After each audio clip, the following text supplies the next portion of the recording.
Hi friends, வணக்கம். Big pass லைவ்ல சில விஷயங்கள் நடந்துட்டு இருக்கு. அதை பற்றி தான் இப்போ நம்ம இந்த வீடியோக்குள்ளே பார்க்க போகிறோம். இந்த வீடியோக்குள்ளே போகிறதுக்கு முன்னாடி நம்ம சேனலை சப்ஸ்கிரைப் பண்ணுங்கள், லைக் அண்ட் ஷேர் பண்ணுங்கள். எஃப்ஜே பார்வதி இவங்க ரெண்டு பேருக்குள்ள தற்சமயம் சில நாட்களாக வந்து பார்த்தீங்கன்னா தொடர்ந்து சண்டை வந்துட்டே இருக்கு. சண்டை வந்து அடிச்சுக்காத குறைய சண்டை போட்டுக்கிறாங்க. ஆனால் அடுத்த பார்த்தீங்கன்னா சண்டை முடிஞ்ச கொஞ்ச நேரத்துலேயே ரெண்டு பேர் கூடி கொலாய் விடுறாங்க. அது எப்படி தான் தெரியல. இவங்க ரெண்டு பேருக்குள்ள இது தொடர்ந்து நடந்துகிட்டே இருக்குது. இதில் எதனா உள்குத்து இருக்குமோனே எனக்கு சந்தேகமாக இருக்குது. ஏன்னா அவ்வளோ சண்டை போட்டுக்கிறாங்க, அவ்வளோ அடிச்சுக்கிறாங்க. ஆனால் உடனே வந்து ஜாலியாக பேச ஆரம்பிச்சிடறாங்க. எஃப்ஜே பார்வதி இவங்க ரெண்டு பேருக்குள்ள ஏன் சண்டை வந்தது வாங்க விரிவாக பார்க்கலாம்.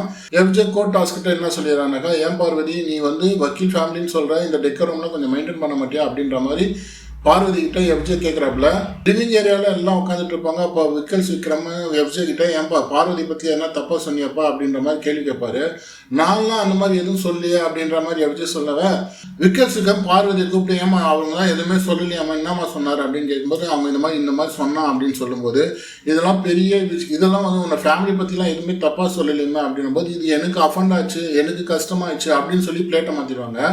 ஃபர்ஸ்ட் என்ன சொல்லுவாங்க, என் ஃபேமிலியை பற்றி தப்பாக பேசணும் அப்படின்னு சொல்லிட்டு எஃப்ஜேவை பிராண்ட் பண்ண பார்ப்பாங்க. அதுக்கப்புறம் இப்போ என்ன சொன்னாங்க, எனக்கு கஷ்டமாயிடுச்சு அப்படின்னு சொல்லிட்டு அதுக்கப்புறமா போய் உட்காந்து கார்டன் ஏரியாவில் உட்காந்து அழுதுட்டு இருப்பாங்க. பயங்கரமாக அழுகுறாங்க, அழுதுகிட்டே இருக்கிறாங்க. யாருன்னா நம்மளை கன்சல்ட் பண்ண வருவாங்க. வெயிட் பண்ணி பார்த்துட்டு யாரும் வரலன்னு பிறகு நேராக போயிட்டு அமித் வெளியவான்னு கத்தி அமித்தை கூட்டின்னு உட்கார வச்சுருவாங்க. அமித்கிட்ட புலம்பிட்டே இருப்பாங்க. அமித் என்ன பண்ணுவாப்புல, இதுதான் சாகுன்னு சொல்லிட்டு அவரு ஒரு கதை அழக்க, இந்த அம்மா ஒரு கதை அழக்க, இப்படி வந்து எல்லாரும் ரெண்டு பேருமே கேமரா ப்ரெசன்ஸ்கோசம் பேசிட்டு இருப்பாங்க. எஃப்ஜே யார், என் குடும்பத்தை பற்றி பேச, என் லவ்வரை பற்றி பேச, இந்த வீட்டில் நான் என்னென்ன பண்ணிட்டு போகிறேன்,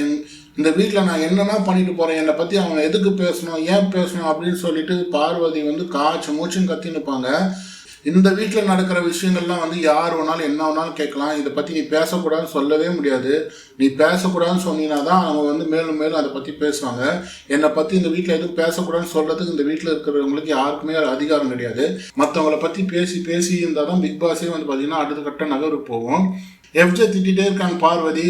அமித் வந்து சொல்லுவார், அம்மா அவன் வந்து ஒன்றுமே சொல்லம்மா, விக்கல்ஸ் விக்ரம் தான் வந்து கேட்குறாப்புல எஃப்ஜே கிட்ட இந்த மாதிரி கேட்டார், அவன் இந்த மாதிரி சொன்னாமா அப்படின்னும் போது, இது விக்கல்ஸ் விக்ரம் வேலையா, நான் அப்பவே நினச்சேன் அப்படியே விக்கல்ஸ் பக்கம் திரும்பினாங்க பார்வதி.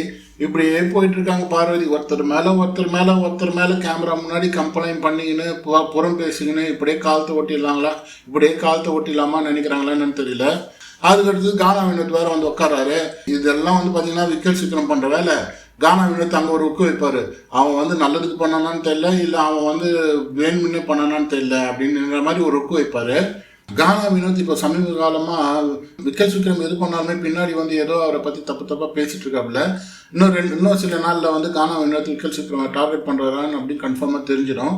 ஸோ இதுதாங்க பார்வதிக்கு உண்டான அழுகை. அதாவது என் குடும்பத்தை பற்றி தப்பாக பேசிட்டான்னு சொல்லிட்டு மூடியில் உட்காந்து அழுதுட்டு இருக்காங்க. ஆனால் உண்மையான ரீசன் அவன் வந்து பெருசாக எதுவும் பேசலை.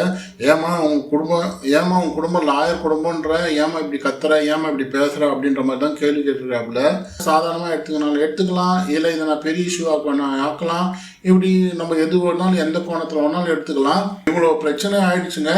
இவ்வளோ பிரச்சனை ஆன பிறகு எஃப்ஜே கிட்ட போயிட்டு ஏன்டா இப்படி பேசுகிற, ஏன்டா இப்படி பண்ணுற அப்படின்னு சொல்லிட்டு குழஞ்சி பேசிட்டு இருக்காங்க. இதை பார்த்த வினோத்ன்றாங்க, ஏன்பா அமித்தை பார்த்தியா, நம்ம என்னவோ இவங்க கஷ்டப்படுறாங்களேன்னு சொல்லிட்டு போயிட்டு நீ ஆறுதல் பண்ணியிருந்தியே, இப்போ பாரு அவங்க எப்படி பேசிட்டு இருக்காங்க அப்படின்னு சொல்லி வினோத் வந்து கிண்டல் பண்ணிட்டு இருந்தாரு. ஸோ இதுதான் எஃப்ஜே பார்வதியினுடைய சண்டை. பெரிய விஷயம் இல்லை. பார்வதி சமத்தியாக ஒன்று கிரியேட் பண்ண பார்த்தாங்க, அதை எஃப்ஜே போட்டு ஓடன்னு வச்சாப்புல.